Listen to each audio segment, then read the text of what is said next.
she was shot in her upper torso, her abdomen, her thighs.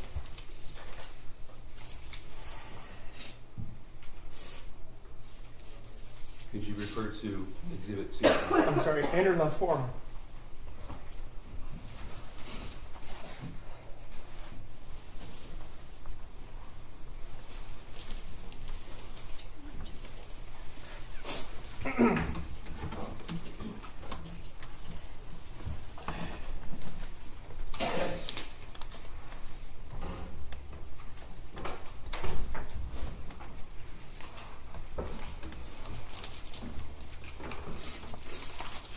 I'm sorry. You don't need to apologize. Referring to Exhibit 2 now. Lieutenant, can you tell me if you need, did I promote or didn't promote you, Lieutenant? Can you tell me if you need a break? Yes. Yeah. I'm Okay, sorry. just let me know, okay? Yep. Thank you. Now, this is People's 419 on the screen. Now, also referring to, this has been stipulated to, also referring to Exhibit 2, autopsy protocol for Madison Baldwin. Sir, how old was she when she was killed on November the 30th? 17 years old. And how did she die? Again, cause and manner of death was gunshot wound to the head. Manner of death was homicide. It was a close contact shot, meaning the firearm was either on or near the victim's head when the trigger was pulled. Referring now to Exhibit 3. That's an autopsy protocol for Justin Schilling, is that right? I think I have 2 years through. Justin I'm Schilling's sorry. 4. Thank you, Tamir. And how old was he when he was killed? Tamir was 16 years old. This is Exhibit 420. It's been stipulated to. Tell us, please, how Tate was killed. Again, the cause and manner of death from the autopsy protocol was gunshot wound. Tate had multiple gunshot wounds. Manner of death was homicide. Tate was shot in the back of the head at a further distance. Now, Exhibit 4, sir. Is this the autopsy protocol for Justin Schilling? Yes. I'm showing what's been stipulated to for admission is People's Exhibit 421. Sir, is that Justin Schilling? It is. How old was he when he was killed? 17 years old. Tell the jury, please, how he died.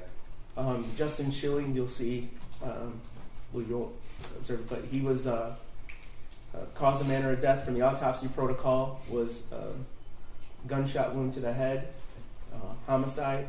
He was also shot at close contact to the back of the head. Sir, were others wounded and suffered gunshot wounds as well inside the school? Yes, Do you know their names? I do. Can you tell us who they are, please? There's Phoebe Arthur, Elijah Mueller,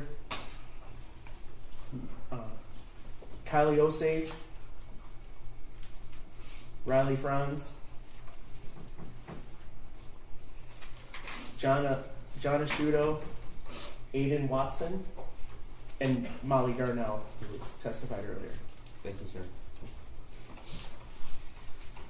Sir, tell us what happened when you assumed, may I approach? Sure. I'll take those next, sir. Thank you. Tell us what happened after you assumed the lead of the investigation.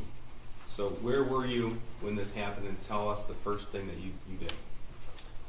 So the first thing I did was collect myself because I was pretty overwhelmed, and then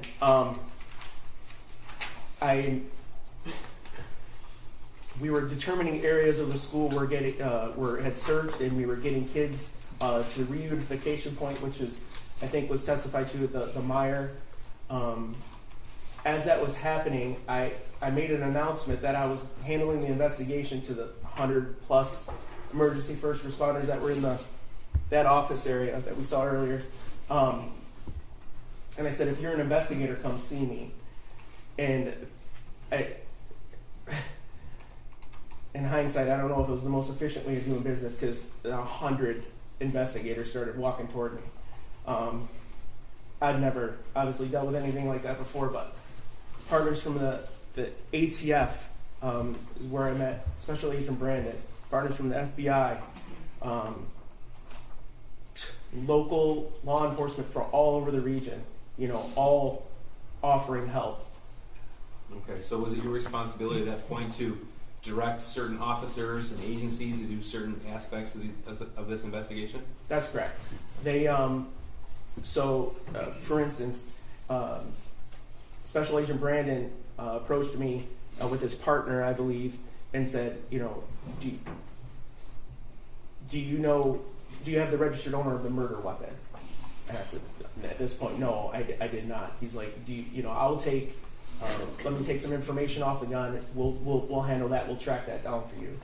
And he did that, and I saw him, or I heard from him a short time later, where he advised the gun was registered to James Crumbley. Okay. And you discovered that weapon was purchased on November the 26th, 2021 by Mr. Crumbley? That's right. Just a few days prior on the Black Friday before. Now, while you were on scene, did you come to learn the identity of the shooter? I did. And then was a decision made to secure the Crumbley family home? It was. The shooter was on his way to the Oxford substation. I directed a couple of my investigators, Sergeant Joe Bryan, who you saw, to attempt to interview him at the substation. In addition, now that we knew who the shooter was, I directed detectives from the Pontiac substation. Lieutenant Marsban kind of spearheaded that part, and to go to the shooter's home to look for any additional casualties. It's not uncommon in a shooting situation where the shooter starts in the home and then goes to the school. So I was concerned about that initially. In a school shooting situation? That's correct. Okay, and you had learned about that in your training? Yeah, and just by prior school shootings. Okay. It's certainly not uncommon for that to happen. And so you sent officers to that location, 112 East in Oxford? I did. All right. Now, at that time, was there a concern of explosives? Yes. So, again, understand everything's happened very, very quickly. People started doing open source searches on the name. The name of whom? The shooter. Okay. And finding different things, and the internet is a very expansive place, as we all know. And there came a video from YouTube of him deploying a Molotov cocktail, which is essentially an accelerant in a bottle with some sort of ignition device, wick, if you will. You throw it, and when you throw it, it blows up, spreads, because the fuel inside it kind of spreads. So there's a YouTube video of that. There was also, and I'm sure we'll get to it, there was also a journal with written passages in it that described secondary devices, meaning, there was a concern, and again, at this point, I went back to Captain Hill and advised him, hey, look, there's a concern that there may be secondary devices in and around the school. Okay. So when that information became known to you as lead investigator, what steps happened next? So Captain Hill contacted the Michigan State Police bomb squad. While that was happening, I wasn't present for this, but it's my understanding a canine from the sheriff's office alerted, an explosives canine alerted on the backpack that was found in the bathroom the shooter exited prior to the shooting. So what does that mean, an alert? So the alert means that the dog detected some sort of explosive. Now, it could be a legitimate explosive. It could be a firearm, it could be ammunition, it could be something of that. Okay. So, what was done to alleviate this threat?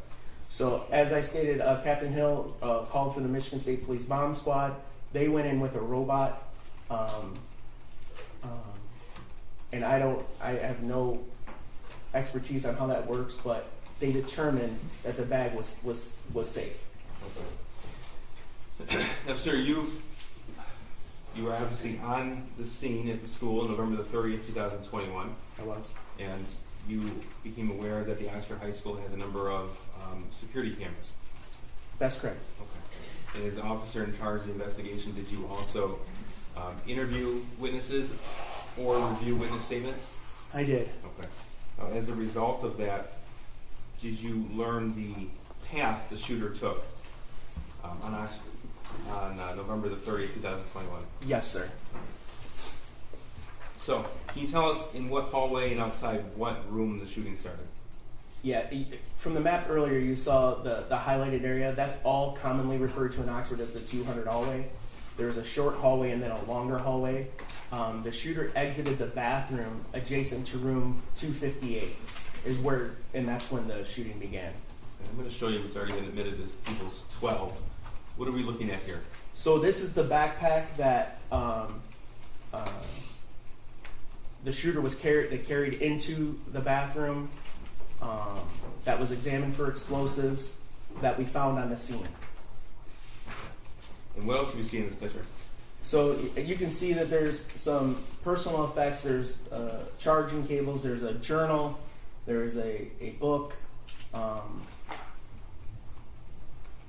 When you reference journal, this is what we're talking about? That's correct. Okay. Now, what of note was discovered on those pages of paper? Not in the journal, but the other pages.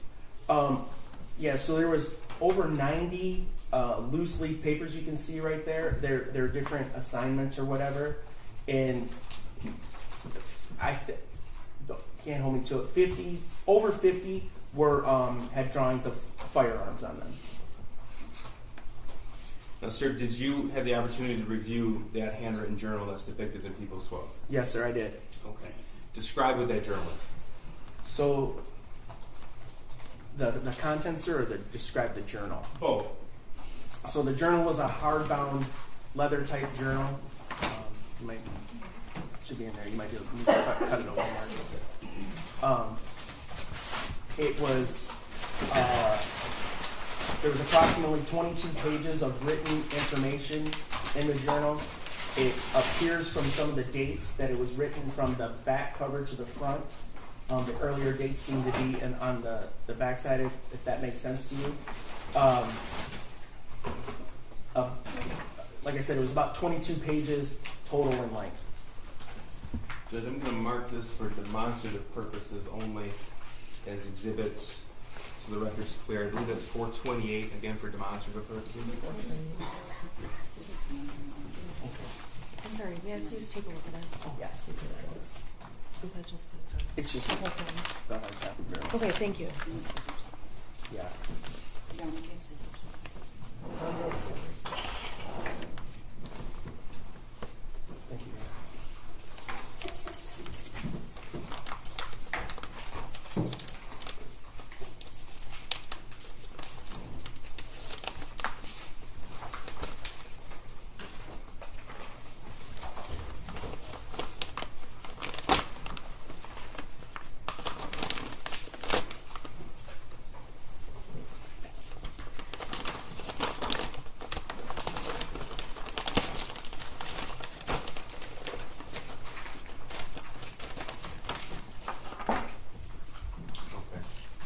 So that black notebook you're holding in your hand, that's what's depicted here in Exhibit 12 that I'm magnifying. That's correct. Okay. Now these papers that we just talked about, where you said over 50 with different pictures of weapons, there's no evidence that was ever turned into the school, is that correct? Yes, I have no evidence of that. Okay. And you've had the opportunity to read the entire journal? I have. Okay. Out of that notebook, how many pieces of paper have actual writing? 22. And Does one of those 22 pages include just a drawing and a quote from a book? Yes. Okay. Now, out of the remaining 21, how many reference the school shooting? Every single one. So there are some that have been admitted, some portions of that. I'm going to go through those with you. Just so you're aware, we've numbered them to keep them straight for you as well as the jury. Number 1 is the drawing, page number 1. Page 22 would be the back cover of that journal. Is that clear? Yes. Okay, and the back cover of the journal has actual writing on it as well.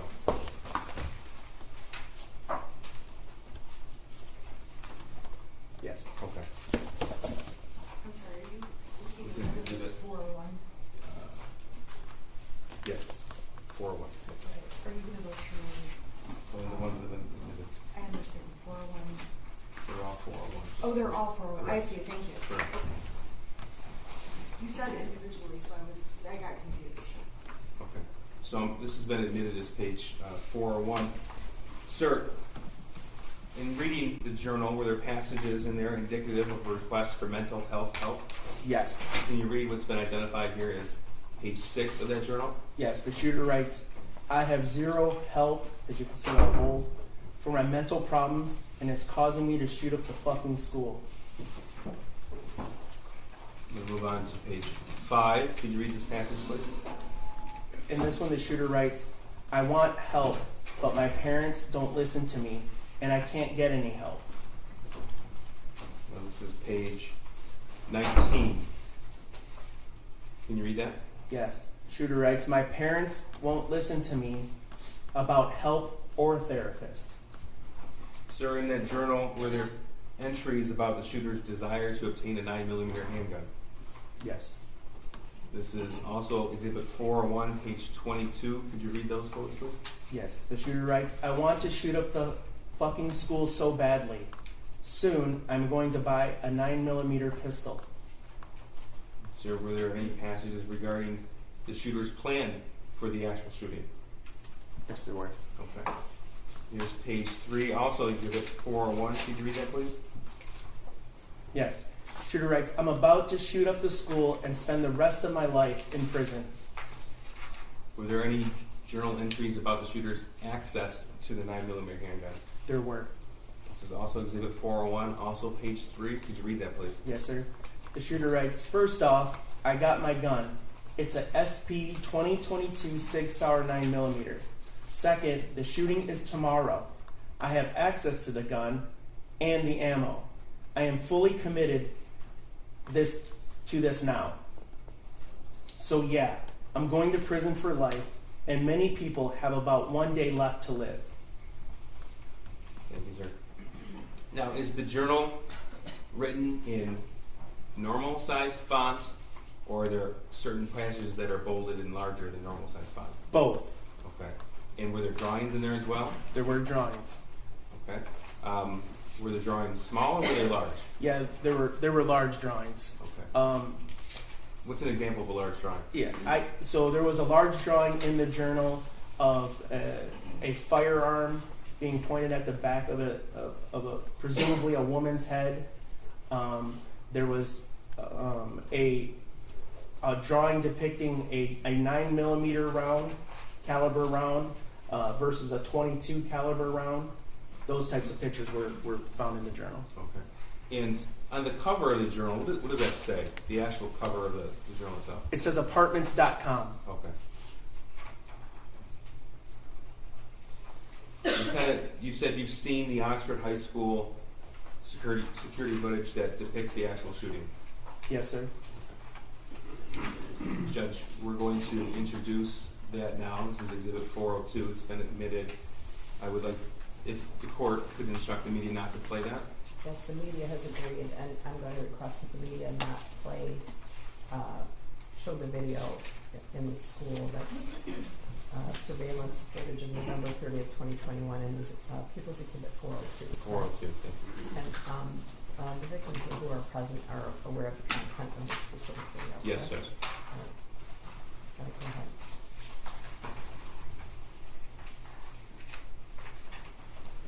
Before we get started, tell us please what this view depicts. What hallway? Okay, so if you can recall back to the highlighted areas of the school map, this is that short hallway. The shorter portion of the long, it's all of the 200 hallway, but it's the shorter portion of the entire. Can I stop you for a second? Are you okay if the audio is on still? There's no audio. Well, Is audio? there's streaming in the courtroom, and there might be audio from the news camera. So I just want to make sure that there's no objection. That's fine. There's no audio of the video. Is what I Okay. meant. Right. Okay.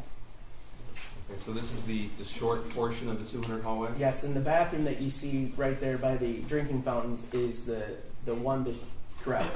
That's where the shooter will go into and then emerge from and begin his shooting. And that's where that backpack was found? Yes, sir. Okay, so this doorway here would be the doorway to classroom 258? That is 258 there, yes. Okay. And just so the record is clear, this video begins at 12:46 p.m. Yes, and the actual shooting began at 12:51. 51. Okay. Correct.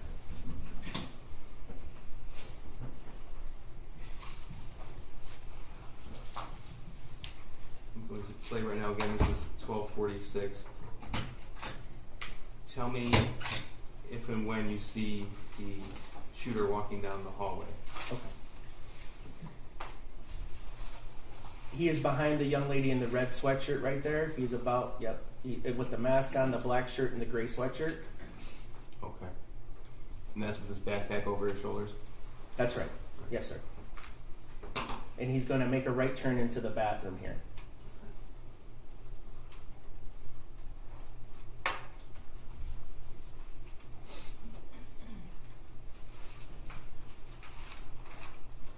So we have a split screen at this point, and That's just a camera angle from the other hall, or from the same hall facing the other way. Okay.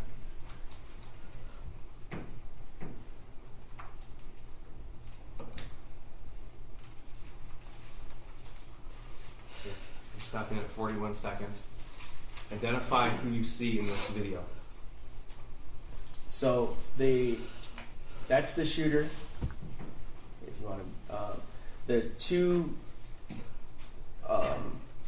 That's Phoebe. On the left there is Phoebe Arthur. To the right is Elijah Mueller. Okay. This is John Asciutto. So these four young ladies here in the Carhartt or the brown jacket is Kylie Osage. Directly across from her is Hannah St. Juliana. This is Riley Franz in the pink backpack, and across from her is her sister Bella Franz. Okay. At the very end, you can see the beginning. That's Madison Baldwin walking up the hallway. And this is at 12:51 and 12 seconds on November the 30th? That's correct.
Lieutenant, why do the officers have to run past Madison, Anna, and Kylie?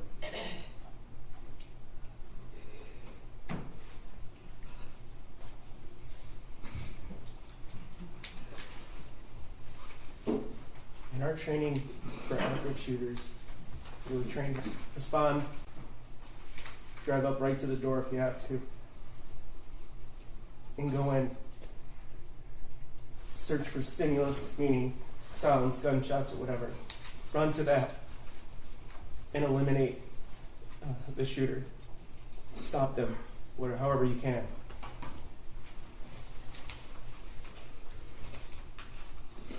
Because the situation was active and the killing hadn't stopped, you can't stop and render aid.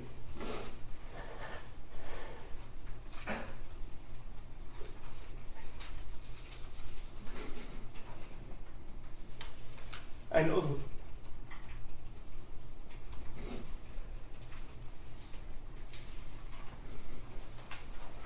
take a break, please. if I could just finish this part, I'd appreciate it. I'm sorry. No problem. We're having a hard time. He's having a hard time. I know those officers.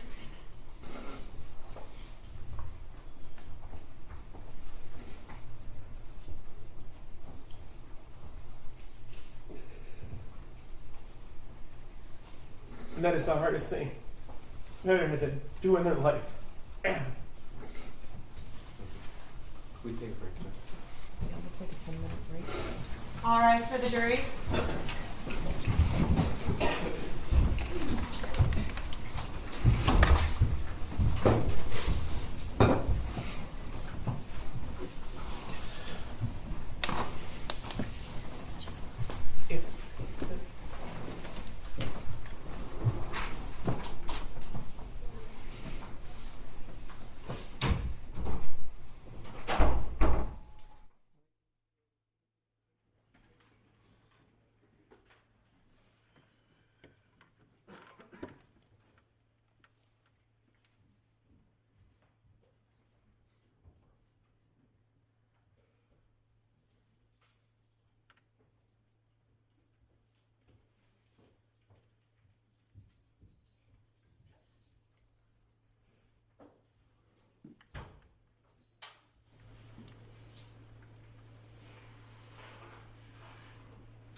victims and family of victims using the restroom in the hallway, and apparently a juror was in the same restroom as a juror walked out. There was no communication, no words spoken. I just wanted to place it on the record. Okay, no, I appreciate that. We, at one time, I mean, I don't want to tell you the inner workings of, we have 2 jury rooms going here, we've had personality issues, we have privacy issues. There are 4 bathrooms there, so, okay. Thank you. I just wanted to make. No, I appreciate that. It's that's why I don't want them going to the cafeteria. Okay. Ready for the jury? Yes, sir.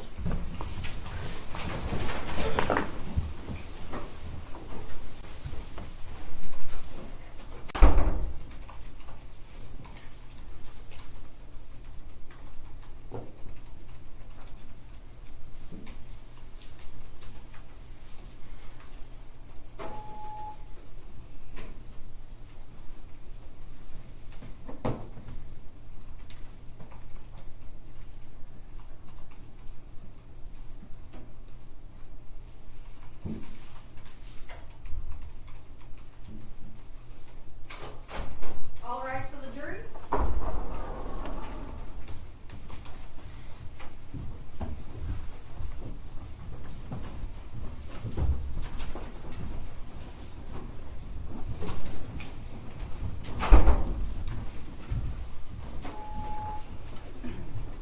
All right, you may be seated.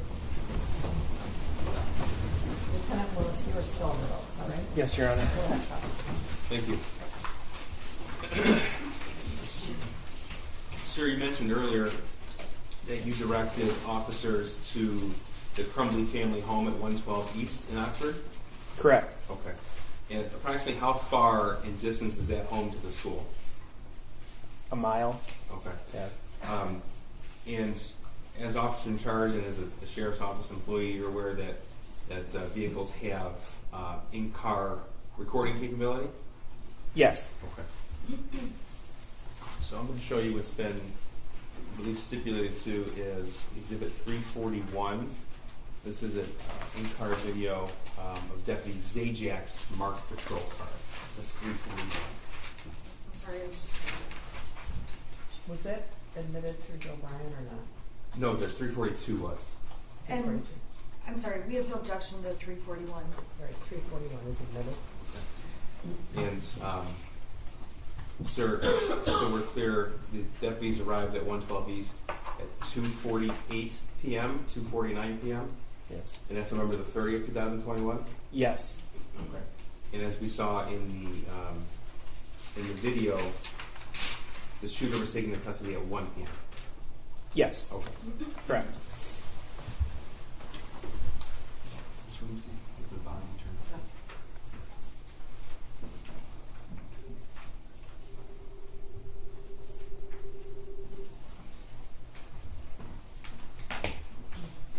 Right now, we get those. Why is she in handcuffs? I don't know. Can you take the handcuffs off of her, please? Here, we'll move yourself. Okay, plug in first. You guys have to make it. It's not gonna be long for those handcuffs, I promise. Why am I in cuffs though?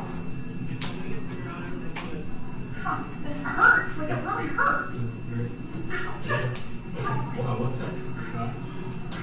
Why am I in handcuffs? I don't know. I asked them the same fucking thing. They didn't do anything.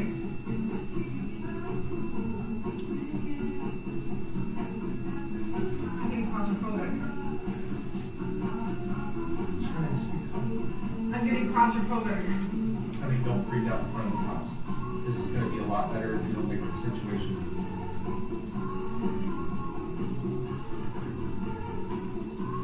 Why are they here? Why are they here?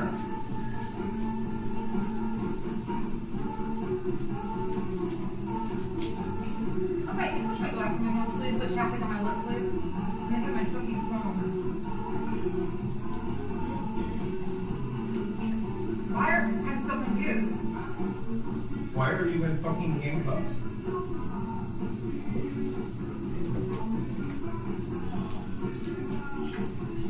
You're going up. I set it down and pointing a gun at me. Why are they in our house?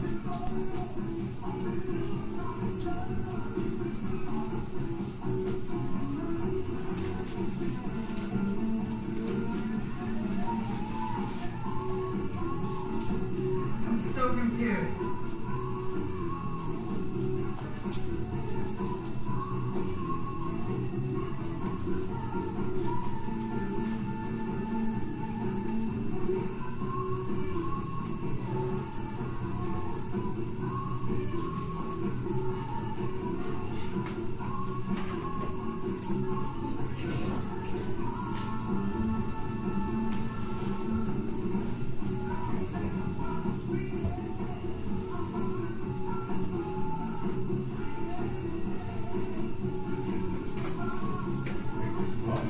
We're dealing with this shit. We're already dealing with shit. Why have we got to deal with this?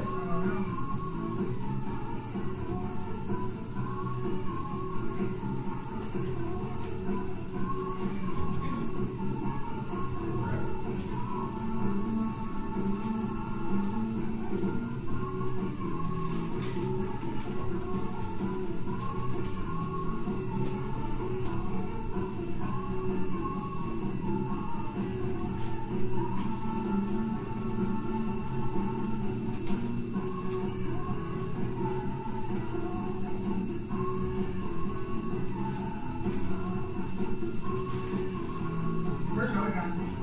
In the gun case. Where's that at? And it's right, sir.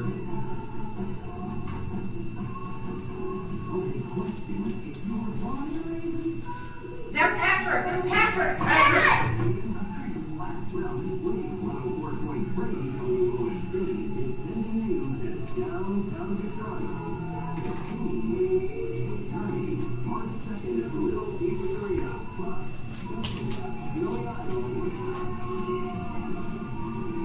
Patrick!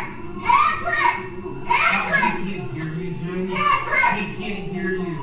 He's not going to be able to hear you. Patrick! Jen, he can't hear you.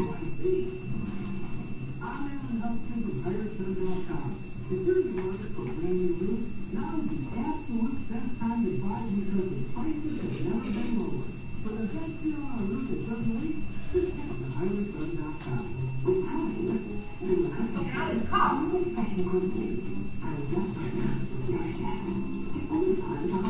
I love you in case something happens.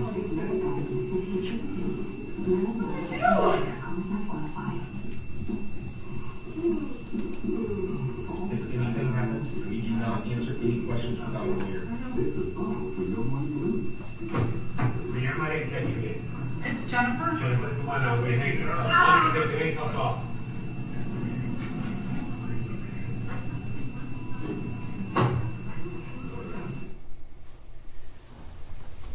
So, sir, that video started at 2:49 p.m. November the 30th. This was after they had spoke with Sergeant Joe Bryan at the Oxford substation, correct? Yes. Okay. And the video that we saw with Sergeant Pesky, that occurred directly after this. That's correct. Okay. So when she was taken out of the vehicle, she was placed in a different vehicle, and that's where Sergeant Pesky spoke with her. Correct. Okay. And then as Edward Wogrowski testified, they arrived home from the location data at 2:30 p.m. after the substation. Yes. Okay. Sir, do you know the date in which Jennifer Crumbley was charged?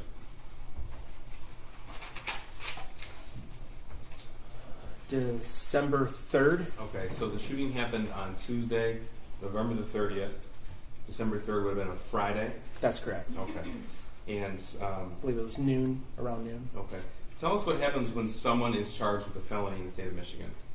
The process to actually have the charging document. So the prosecutors give me a warrant. I go in front of a judge and I swear to the facts of the case. The judge authorizes the warrant. Okay. And that's what we commonly refer to as a swear to? Swear to, correct. All right. And did that happen in this case? It did. Is that a closed proceeding or is that open to the public? It was open. Okay. In fact, there was broadcast at that point. There was media present for that, yes.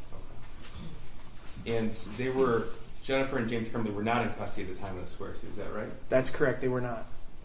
We've already heard from Dave Hendrick about the fugitive apprehension team in that part of the investigation. Tell us, please, how retired Sergeant Hendrick's team got involved. So, upon being made aware that charges were coming, we knew that they weren't at the residence. So I had Sergeant Hendrick, who worked for me,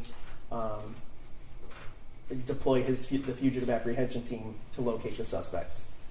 Okay, and that's purely a law enforcement function. Would that be correct? 100%, yes. Okay, so as a detective lieutenant in charge of all of these different divisions, that includes the fugitive apprehension team? Yes, sir. Okay. So the decision then would have ultimately been yours? Yes, I told him to go attempt to look for him. Okay. Now was that on Friday the 3rd, or was that prior to Friday the 3rd? I don't recall. Okay. He testified yesterday that he recalled it being Thursday the 2nd. Is that accurate, or you just don't remember? Yeah, I don't. I think it's accurate, but I don't remember it specifically. Okay. That's fair. Now, during the course of your investigation as the officer in charge, did you learn where the defendant went after her phone was seized in the evening of November 30th, 2021? Yes. Okay. And I guess as a reference point, Lieutenant Sam Marsman testified yesterday as to the date and time when her phone was seized. You were here for that testimony? I was. Okay. So I'm going to have you walk us through that timeline. Okay. Now, we've heard about the track phone purchases. Yes. Did you discover where those purchases were, where those purchases occurred? Yes, at a Walmart in Lapeer. Okay. This would be exhibit.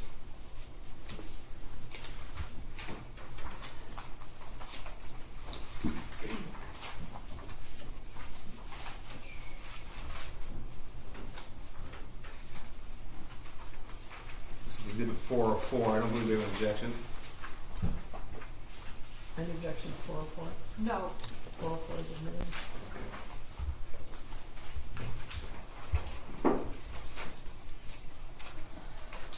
Okay, so this is a photograph of the exhibit. What are we looking at here? This is the purchase receipt for the track phones from the Walmart in Lapeer. Okay. And did you learn where they stayed that night? They stayed at a hotel in Lapeer. Okay. I'm going to show you exhibit 405. I don't believe there's an objection to 405 either. No. 405 is admitted. Thank you, Judge. This is 405. What are we looking at here? This is a receipt for the overnight stay at the Holiday Inn Express in Lapeer. Now, did you do the swear-to for the shooter as well in this case? I did. Okay. And when did that occur? That was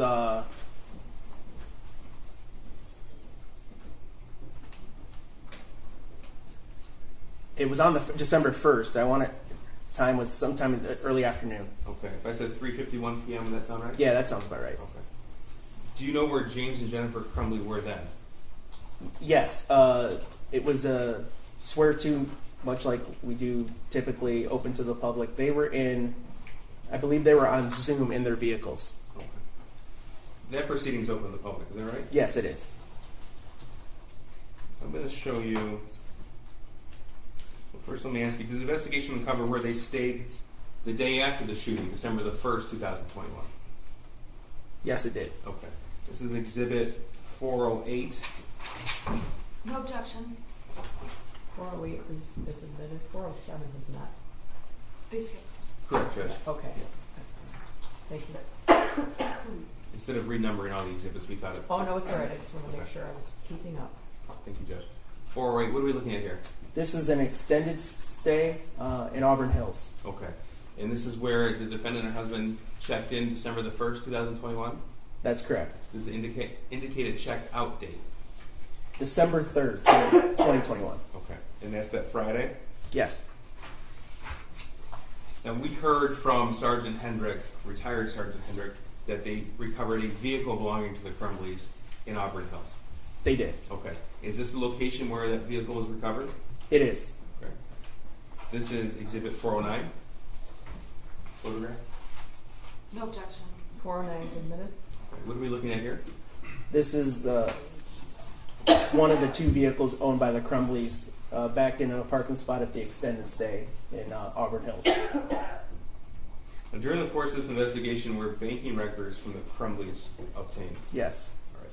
Specifically on December the 2nd, so that'd be the Thursday, did you find that they had withdrawn cash on multiple occasions? Yes, they did. This is Exhibit 411. I believe this is covered under stipulations as well. I'm sorry, did you say 411? 411, yep. That's not 411. No, the next slide. I didn't want to publish it until you confirmed it was stipulated to. Yes, it is. Any objection to 411? No objection, sorry. 411 is admitted, and again, 410 was not Correct, Judge. previously. Yes, thank you, Judge. Okay, what are we looking at here in Exhibit 411? This is a withdrawal of $2,000 withdrawal transfer, $2,000 from Flagstar by Jennifer Crumbley. Now, Edward Rogowski told us about replacement phones. Did you uncover that James and Jennifer Crumbley, after buying their track phones, bought another set of phones? Yes. Okay. And do you know the date and location where that happened? That was in Owasso. Owasso, Michigan? Yep. Okay.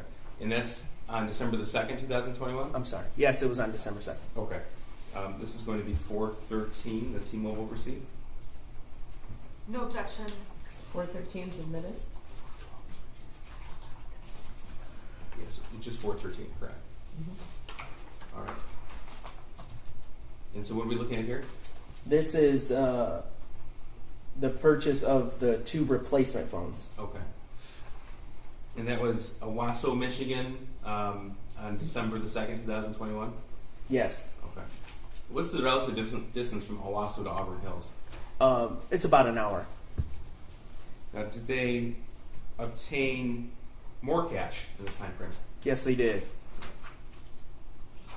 Back to the banking records. This is 411. No objection to this. I believe we've stipulated to this. Is that correct, Counsel? Yes. Yeah. 411, okay. This is Friday, December the 3rd, 2021. And what is the withdrawal amount of cash in this exhibit? $4,000. Now, was evidence uncovered in the investigation that showed you a transfer or withdrawal was made from the defendant's son as well?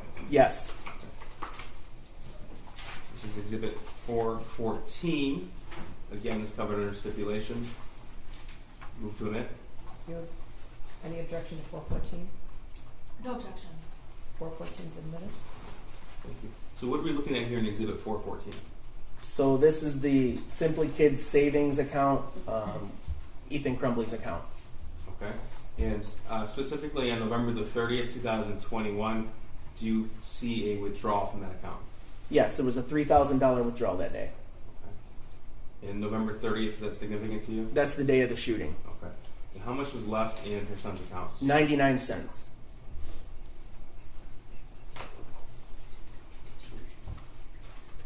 So what we can tell from the banking records and messages, at this date and time, the defendants obtained $6,000 in cash, $3,000 transferred from their son's account, and they were attempting another $5,000 from horse sales. That is right. Yes, sir. Now, do you know where the defendant went after she checked out of the Auburn Hills motel? They traveled to the address in Detroit, the warehouse. Okay, and that's the address that William Creer testified to yesterday, 1111 Belleville? Oh, yes, correct. So I'm going to show you portions of that exterior surveillance footage that was obtained. Before we do, we've already talked about the timestamp difference. The timestamp on the video is about 22 or 23 minutes fast. Is that correct? Yes. So these will be, we marked them separately for convenience as 415 and 416. Okay. And people will move to admit and publish now. We'll start with 415. Any objection to 415 or 416? No objection to 415. There is an objection to 416 because Mrs. Crumbley is not a part of it. Judge, I think it is relevant to show what happened with the vehicle and why, especially in light of Mr. Kirkley's testimony yesterday and Mr. Creer's testimony yesterday.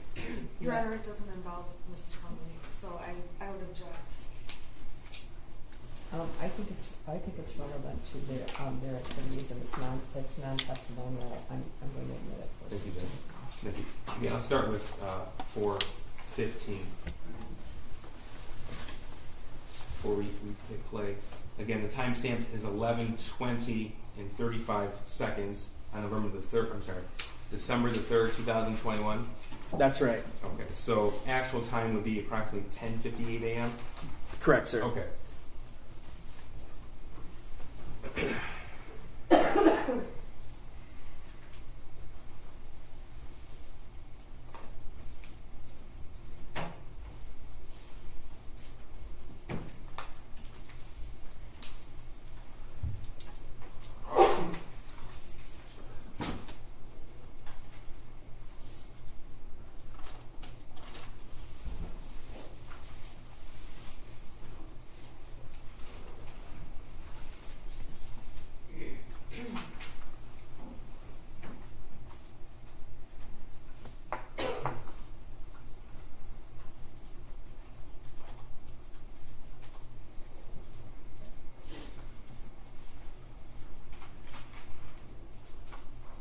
What do we see here in the video at the 11:21 timestamp?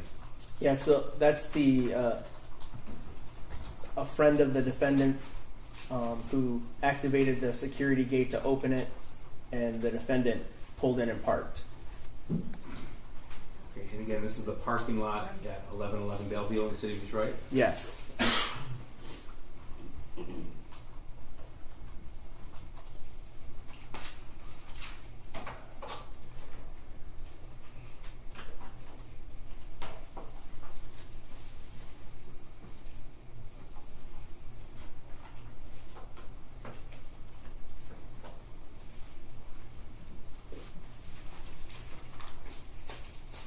Tell me if you see anybody you recognize.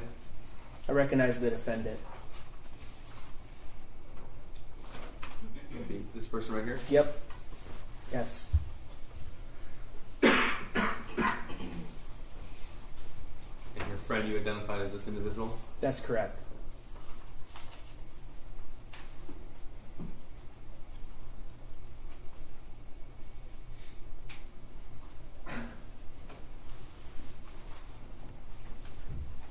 Is James Crumbley depicted in this video as well? Yes, that's James there. Right here in the magnified portion? Yes. Okay.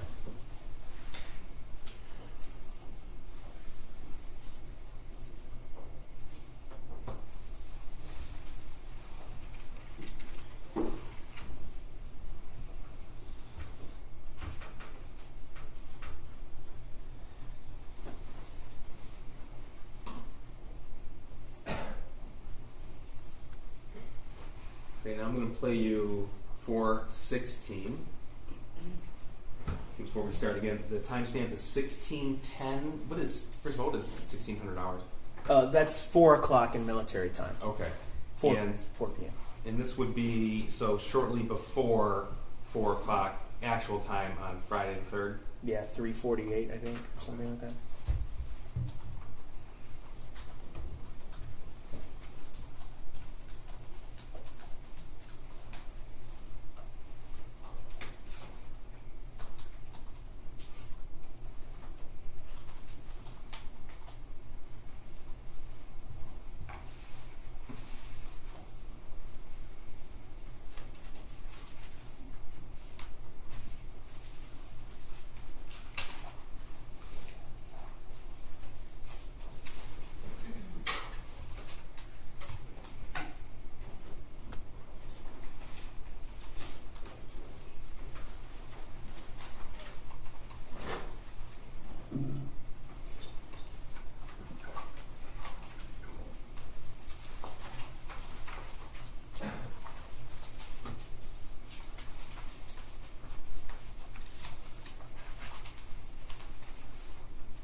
Sir, this is about 4 hours after the charges were officially announced?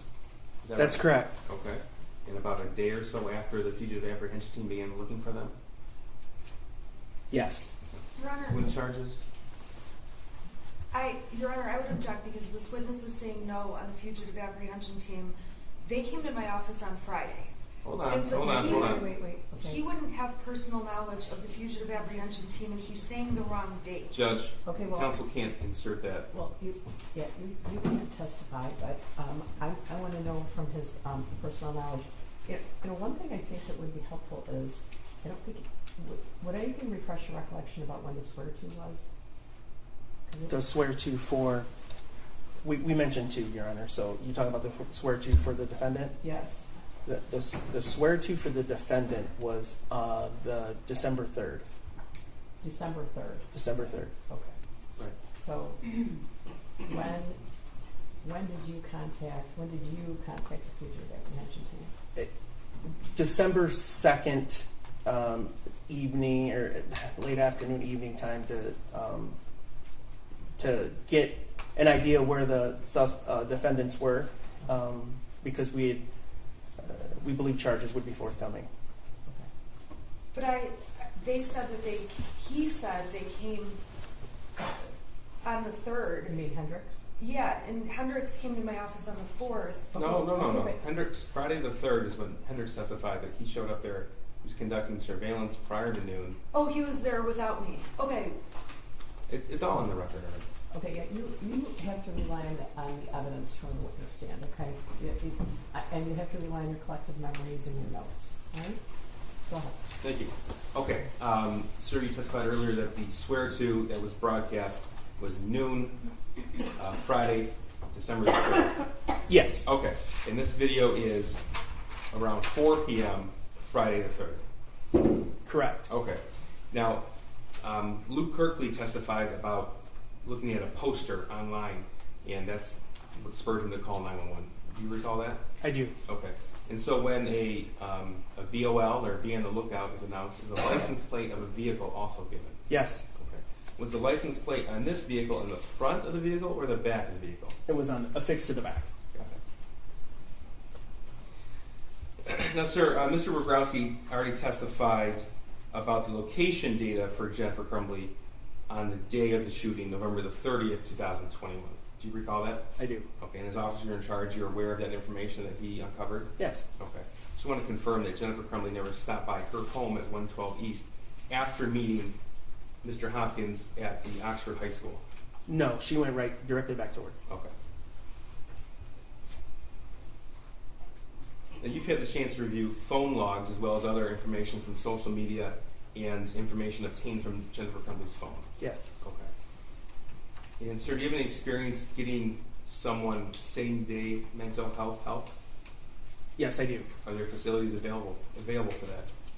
Yes, there's a facility on this complex called Common Ground that's available for that. In reviewing the phone logs of Jennifer Crumbley, was there any indication of any phone calls to a facility of that sort? No. In fact, any phone calls to any doctor's offices, No. counselor offices, No. any hospitals, No. any mental health professionals at all?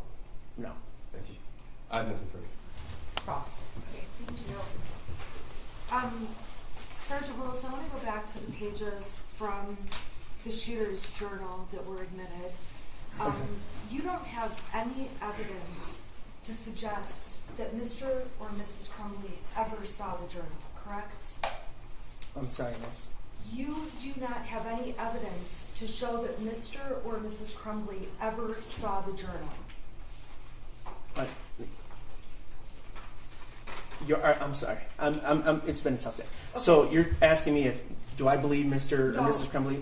I'm asking you. Do I have evidence? Do you have any evidence to believe that Mr. Crumbley or Mrs. Crumbley saw the journal? No, if I had evidence of that, I imagine the charges would be different. If you had evidence they saw the journal, the charges would be different? Yeah, murder. Okay. I would imagine. Okay, so the journal was located in the backpack that belonged to the shooter, correct? Yes, correct. There were also a number of other papers in that backpack that you described. Yes. You don't have any evidence that Mrs. Crumbley ever saw any of those papers, correct? Correct. Now, in the journal, you've testified about certain statements the shooter wrote in the journal, correct? Yes. And specifically, one of the statements that you testified about was where the shooter wrote, "I have access to the gun." Is that correct? Yes. In the journal, there are other statements where he indicates he is looking for the gun, correct? Can you tell me which ones you're referencing? Sure. So I'm going to hand you, Your Honor, may I please approach? Sure, just show Mr. Keys which. Sure. Yeah. I have a copy of it too, if that helps. Judge, just briefly, this was subject of a prior court ruling. Yes. So I And- ask everybody to be really careful. All right. Okay, so I was going to show 788, just this one line. Okay, again, Judge, maybe we should have a minute outside the presence of the jury. Your Honor, can we just approach and I can show you? I have it, and I know Do you want exactly what it is. do you want No, me- it's not that. We have to discuss the court's prior ruling. Your Honor, I think, okay. All right, I'm going to excuse you for 10 minutes, all right? All right, for the jury.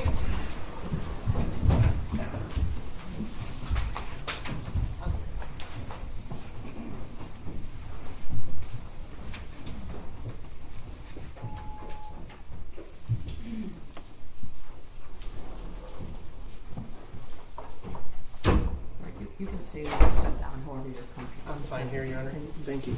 I'll be brief, Judge. The court is aware where I'm going. I am well aware. Yes. So it's the court rules specific passages to be admissible under specific portions of the hearsay exception in response to defendant's request to exclude the entire journal. If I don't want to speak for what counsel is doing, but if counsel is going to admit other portions that have already been ruled to be inadmissible, that's something that has to be discussed on the record, and I think it's something that has to be ratified, Judge.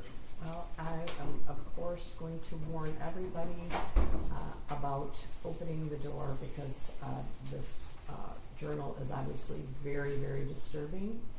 However, if when you put the black robe on, you can read people's minds. So I'm assuming that Ms. Smith is seeking to admit on page 788, I don't know where my dad hid it.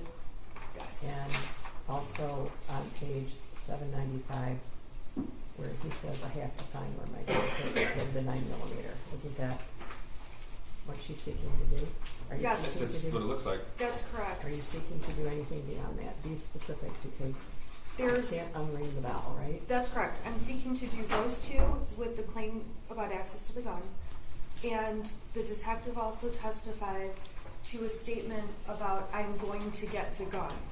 So I wanted to impeach him with, on 789, there is a statement that says, it's one line, however, I don't want to be caught as that will make me getting the 9mm impossible. It's not impeachment because he's not the declarant.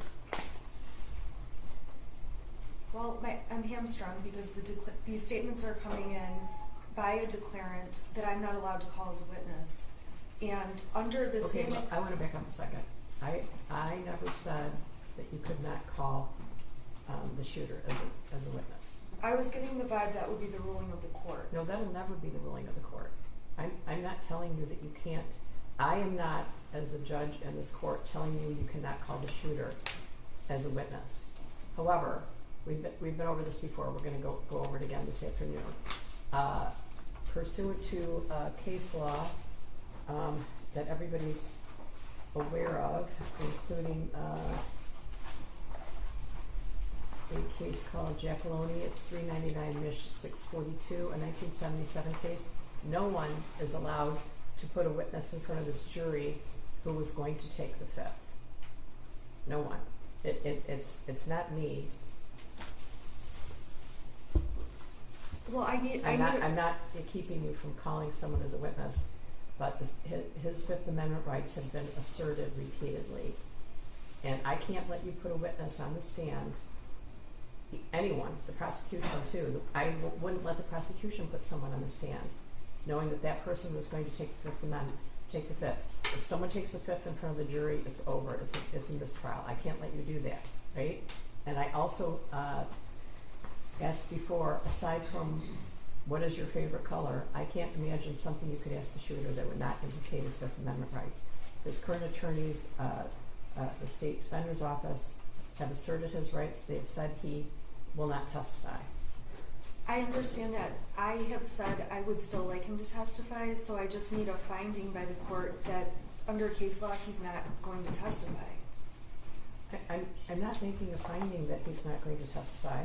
His lawyers have asserted the Fifth. You're not allowed to put someone on the stand that will take the Fifth. And in reality, if they say he won't testify, I don't know what am I going to do? I'm going to insist that he testify and then hold him in contempt and put him in jail? Is that? Well, Your Honor, I understand the court's position, but for the record in this case, and by the way, I understand your position as well. I've indicated, I do. For as far as our position, I've indicated I don't believe the shooter should be allowed to plead the Fifth because he was sentenced. He's made statements about the crimes. He pled guilty to all 24 counts in adult court, and so I don't. So you think that's over? You think that's over? Well, I think there is not case law that says he gets to continue his Fifth Amendment rights beyond that plea. I don't disagree with you. His appellate rights? He's going to pursue an appeal. I don't disagree. All right. So, what would make me think he does not still have Fifth Amendment rights? There's case law directly on point. I know, and some of those are indicated in the letter provided by the State Appellate Defender's Office, right? Yes, sir. Yeah. I understand your position. I also understand, to a certain extent, I don't, even if he was called as a witness, you understand that then the prosecution would have a right to cross-examine him, right? So, I'm not keeping you from calling him. The law is keeping you from calling him. You are not permitted to put someone in front of this jury who is going to take the Fifth. I understand. Yes. That's the ruling then. That the law doesn't allow me to. Is that correct? Okay. By smarter, higher courts than this one. If that's the ruling, is that the court is going to follow the law the court said. I'm going to follow the law. Then I've preserved the record and I'm moving on. Okay. So then these statements are coming in. They've come in as present sense impressions. Okay. And I'm not using them at all for the truth of the matter asserted because I don't know whether he found the gun or didn't find the gun or was looking for the gun. But this statement shows his state of mind, so I believe it falls under the exception, saying he doesn't want to be caught because it will make him getting the gun impossible. So his state of mind is not wanting to get caught. And that's important impeachment to the testimony from the detective that he said he was going to get the gun. Okay, so are you addressing that statement, or also there's the I don't know where my dad hid it, and there's a statement I have to find where my dad hid the 9mm. The two hiding ones are one issue, and then the second issue is I don't want to be caught. All right, And that's it. okay, do you have any legal support for that? Just present sense impression. And just straight impeachment rules. Again, impeachment doesn't apply here. Impeachment is if a witness he didn't make the statement. I mean, that's Well, not in dispute. It's not impeachment. I can impeach through other witnesses. I can impeach by omission. I believe under straight impeachment rules, I can use this. This is being admitted as substantive evidence. So I can impeach with something written on a napkin. Okay, but I guess what he's saying, and this came up too with regard to the privilege records, Correct. which we'll talk about again. Who are you impeaching, though? I'm impeaching the shooter's statements that have been deemed substantive evidence. And I'm not given the option to impeach through the shooter, so I'm seeking to impeach through the officer in charge. Okay, so why wouldn't I allow those statements, Mr. Keith? It's not permissible. It's not under, and counsel has not cited the rule for that. It's not permissible. And I just want to inquire of the court if counsel is permitted to do that. Am I allowed then to ask about other passages? Well, that's what I'm concerned about. I mean, there are how a number do of, they relate to this? I mean, just in the first 2 pages alone, Judge, we have,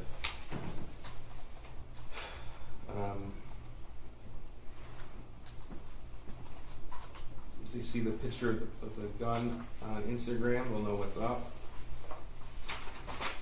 We have, Yeah, all of these things, all these things, with exception of the period of time that I was stayed by the Supreme Court, to me could have been addressed, so this sort of doesn't feel like the time to be doing this. But.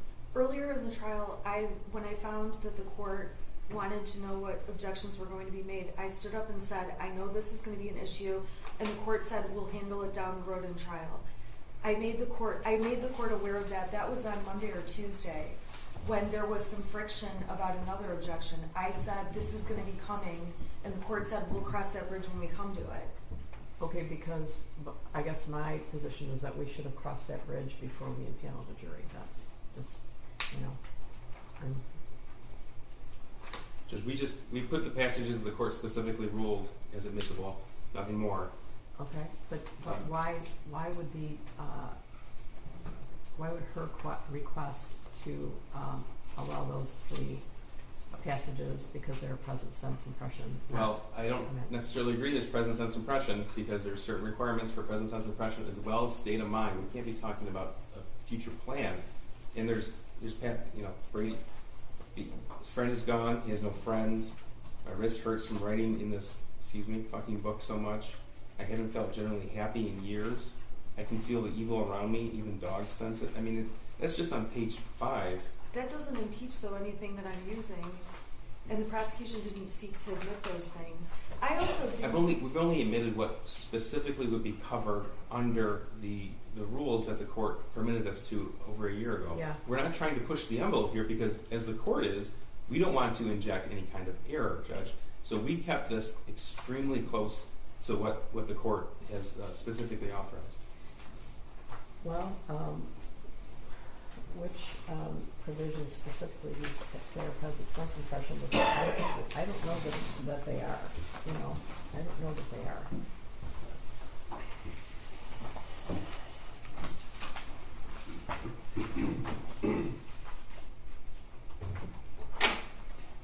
On page 788, I don't know where my dad hit it. I'm finding the provision right now.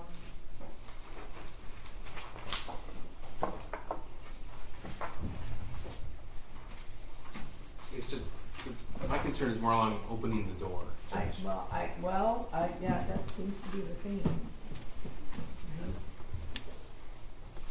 I don't believe that what I'm asking is opening the door to all the texts coming in. I believe my impeachment is very limited. It's limited to 3 sentences.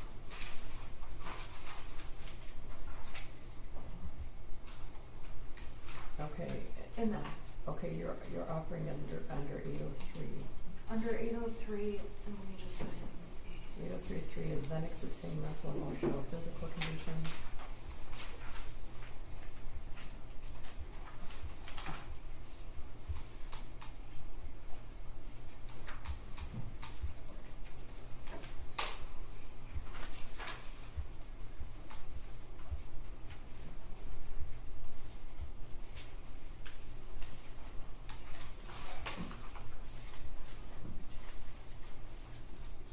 Has to be then existing mental, emotional, or physical condition.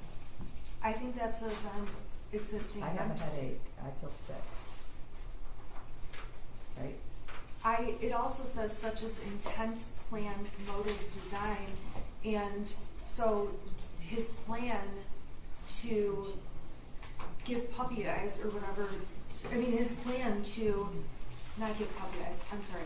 His plan to act in a way so he's not caught, I think, does fit under the rules because it talks about intent, plan, motive, design, mental, feeling, pain, or bodily health. So here's the crux of the issue, is that for a year and a half, we had just those 5 or 6 portions admissible by the court. This trial was prepared from the prosecution standpoint with just those admissible because the court was very specific in this ruling. And so now defense is using that ruling as a sword and a shield. And so if the court wants to make a substantive ruling mid-trial, I think I'm entitled to at least a minute to not. Your Honor, I'm the one that filed the motion that brought this issue up. I filed an appeal with the Court of Appeals. I'm aware. Okay. I got their exhibits after trial started, identifying these portions of the journal. Okay. That after trial started. You've had this journal as have I. Absolutely. For a long time. I have, and that's why I filed an extensive motion about it. But now that they're using bits and pieces in trial, we used only that was identified on June 27, 2022. it shouldn't preclude me from impeaching. Okay, but that's what I'm going back to. Who are you impeaching? What rule allows you to impeach someone who's not testifying?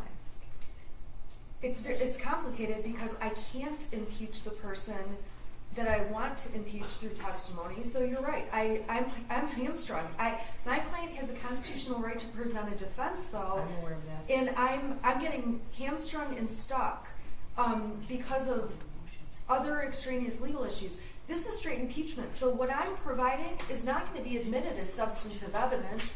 It's impeachment. So she's being hamstrung by her own motions to exclude.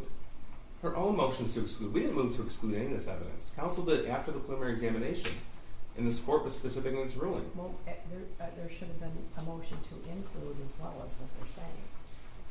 There's no rule, there's no requirement for anybody, any party to have a motion to include, especially when counsel specifically identified this piece of evidence as being inadmissible. The court made the ruling. Well, I guess that I'm saying if you were in fear at all that this court would rule incorrectly, you would still have an opportunity to appeal that ruling. And we didn't appeal the ruling. We didn't appeal Your Honor, it. I would have filed a motion if there was substantive information additionally that I wanted to admit. I've never filed a motion to have the ability to impeach. I'm asking to impeach. No one files motions to say, may I impeach this? Because this is the third time during the trial. There's motions in limine with regard. This journal is very disturbing, and every time any of us have read it, we've been up all night, right? So this has been a glaring thing in this trial. This isn't a middle of the trial type of game plan here. Right. Just so the record, is clear, because I know the court's aware. We went through the Facebook messages detailing alcohol use. We talked yesterday in depth about the extramarital affairs that were previously excluded, and now the journal. This is the third time mid-trial. We just need the ground rules. The court gave us those ground rules a long time ago. We prepared a case in accordance with that. So if the door's open, the door's open. Okay, well, that concerns me too. I'm going to take a brief recess. Thank you, Judge. All right, so you can step down. Thank you, Your Honor. You can't discuss your testimony with me now. Yes, Your Honor. Okay? All right. I'll be back. All right.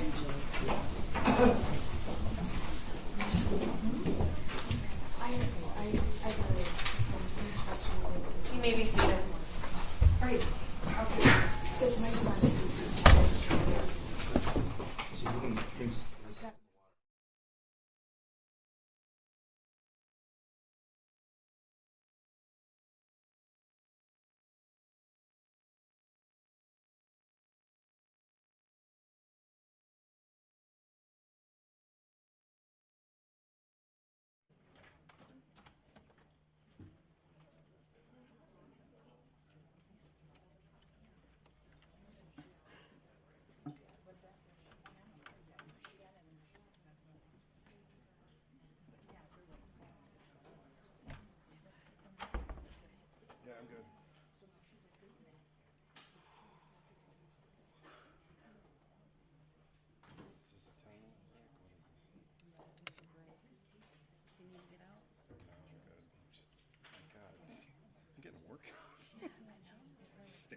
but it's like, gross.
so far.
Your Honor, calling people version for Crumbley, case number 222799990 FH.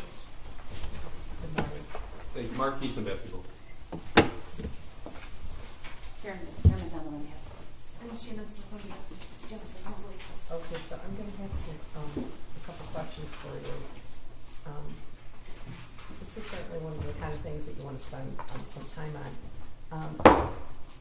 Initially, I want to point out that you have said you want a statement. However, I do not want to be caught, as that will make me getting the 9mm impossible. That's what you said you want. Okay, here's the problem with that. It might be a future plan, but this isn't a future plan not to get caught planning to shoot up the school. This is a future plan with regard to Jeffrey, right? Which is discussed extensively prior to this, right? Jeffrey, Jeffrey would be the bird and the bird head. Oh. Right?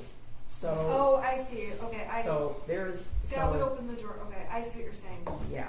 So. Yeah, and of course I would ask. I do not want to be caught, as that will make me getting the 9mm impossible. He's talking about getting caught with the bird head in a jar and the terrible things he did to baby birds. So I'm pretty sure that you do not want that to come in. Right, I don't want the baby birds to come in. Okay. I thought when he said I don't want to be caught, it was being caught, like having mental problems, being caught with the bird, being caught with any of the stuff he's been doing. Okay, well, I didn't take it to be the bird, but I see what the court's saying.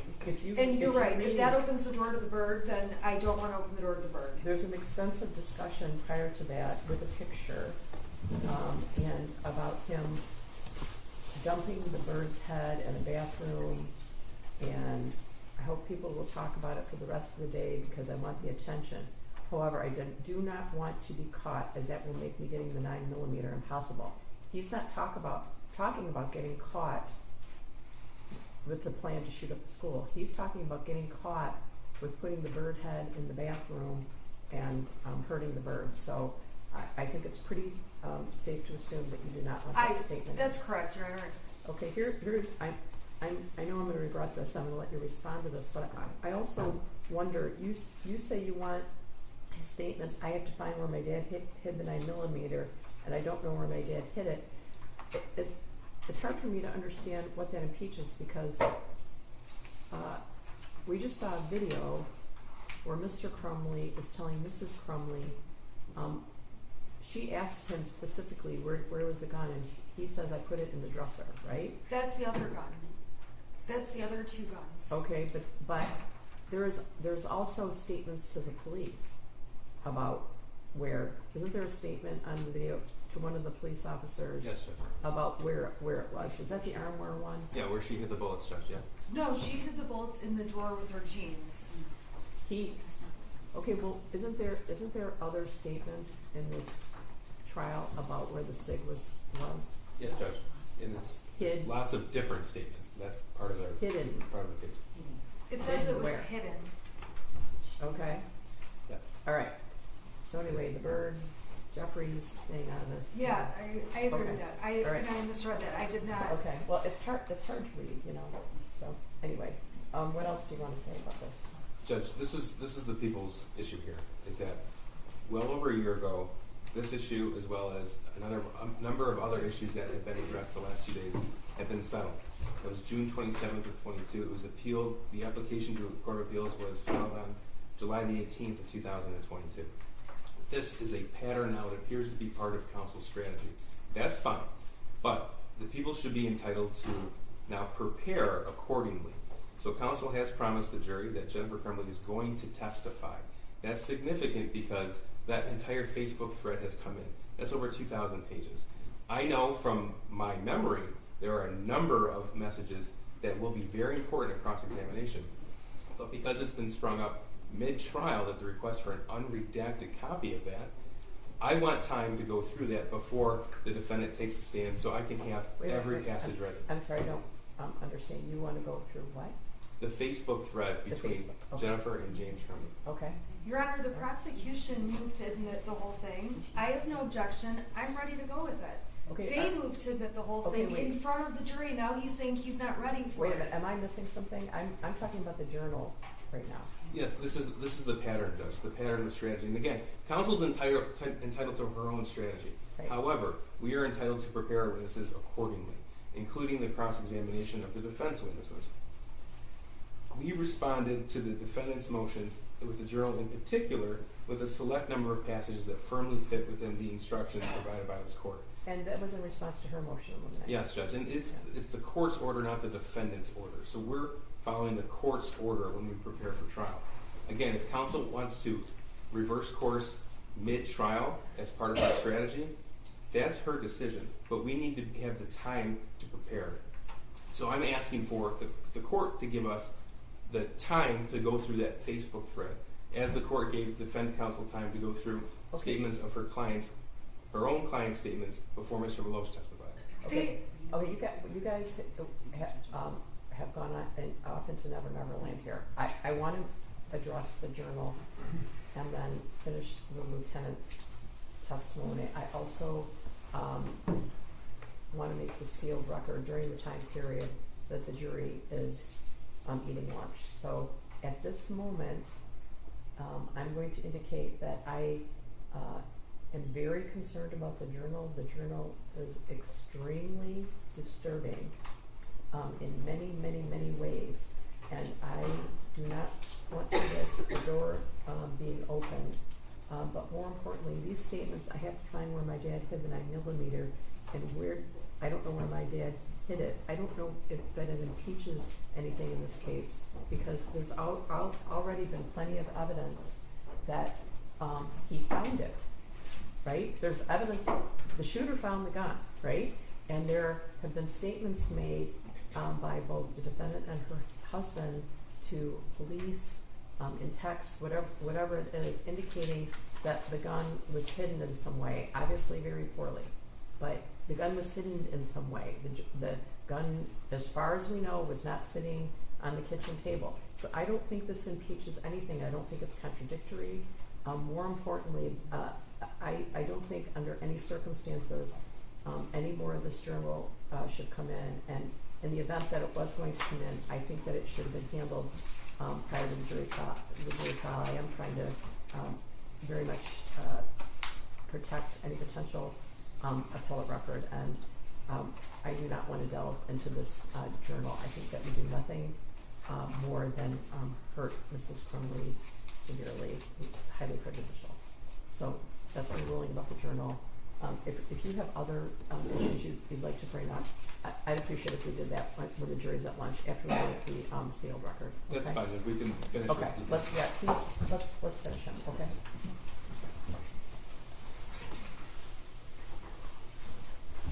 Okay, their lunch arrived, so they are eating it. Okay. Lieutenant, I'm going to indicate that you should not discuss your testimony with anyone because you're in the middle of your testimony. That's all right. So you can step down. Okay. I'm going to have. When did they start eating there? 2 minutes ago. So I'm going to indicate that they should be prepared to come back and hear testimony at 12:30. All right. In the meantime, you can step down. Step down. Sorry. As I indicated to both of the attorneys as well, I think I sent had my assistant send an email. Yes. Yeah. I think my assistant sent an early morning email to you about making a sealed record pursuant to Michigan Code Rule 8.119. Correct? Yes. It'll be brief. Yes. All right. So because of that, I'm going to exclude everyone but the parties. We're going to do that briefly. Then I'm going to allow Ms. Crumbley to go downstairs and eat her lunch, and we're going to break until 12:30. Just before we go off the record, I just wanted to complete the record that we were speaking. Okay, go ahead. So we've gone through this. I don't want to belabor the point. The issue that the people have is that it appears that counsel is trying to usurp the court's order without notice to the people, and that makes it impossible. Let's start over with this issue because I was talking about the journal and then Yes, you started Judge, telling me. So start over. Okay. Thank you, Judge. The journal appears to be a pattern of strategy, which is without notice, mid-witness, shifting from what the court has already ordered to what counsel chooses to be convenient. And again, if that's trial strategy, that's trial strategy. But we have the court's order, not the defendant's order. And I don't believe it is appropriate for any party to usurp a court's order. And I also don't think it's appropriate that the people will have to respond off the cuff. I want to make sure that our witnesses are prepared. Okay. I want to make sure the materials necessary for cross-examination are prepared as well. Okay, so the issue right now is the numerous Facebook communications between Mrs. Crumbley and Mr. Crumbley. That's the issue. That came in. And Your That's Honor, the piece of evidence. Okay. Within that piece of evidence, there are a number of issues to explore. Okay. Within that piece of evidence, it includes items that defense counsel had previously sought to exclude, and this court did in fact exclude. So that was the discussion that we had when Mrs. Crumbley was placed on the record, and she said under oath that it was her decision upon consultation with her attorney, knowing that we could cross-examine. I just want to make sure that people are given the opportunity to review all of those 2,000 messages or 2,000 pages of messages appropriately before that cross-examination begins. Your Honor, I just want to point out that the prosecution moved to admit the entire thing in front of the jury. So I believe if I objected, it would look like Mrs. Crumbley is hiding materials, and we've taken the trial strategy actually based on their trial strategy, bring it all in. Okay. And so when Mr. Keese It was a redacted copy. Okay, I don't understand why we're he's taking a trip down memory lane. The whole thing came in already. Right, it came in, but I'm saying he asked for it. That was days ago, and I'll tell you what. And then you agreed to it. I did, and since that time, I've read the whole thing, and I'm ready to go with it. What he's saying is that he's not ready to go with it, even though he moved to admit it, and even though it was days ago that he moved to admit it. Just to correct the record, we moved for a redacted copy and for counsel to specify exactly what portions were redacted in accordance with your order, and Judge. the next day I got back to them, which was days ago, and I said... Keep your voice down because the walls are paper thin and the jury can hear you. I got back to them the day after, and I said, we're not asking for any redactions. They said, fine. We made a record with Mrs. Crumbley, no redactions. Okay, when is this going to come up anyway? How far are we going to get after Lieutenant Willis? I guess it depends on how often this comes up. And this is why I bring it to the court's attention that... This will come up when Mrs. Crumbley testifies, if she does, right? Certainly. Okay, is that the only time? Well, I brought up the pattern to the court's attention because it does appear to be a pattern. The only reason I bring it to the court's attention now and our objection to that is because it appears to be a continual theme. So I want to bring it to the court's attention now, and I want a record made of it. That's why I bring it up now. Okay, well, you can't admit something and then unadmit something. There's no court rule that says you can do that, right? Okay. No, it's the redacted portions. It's the portions within that would have been inadmissible prior to. Yeah, I get it. Okay. Yeah. And we said We're letting it all hang out. We're letting it all hang out. Okay. I don't want any redactions because I think it makes it. Mr. Keast has made it look like if we put redactions in there, we're hiding stuff. I So don't I'm even not. know why we're talking about this.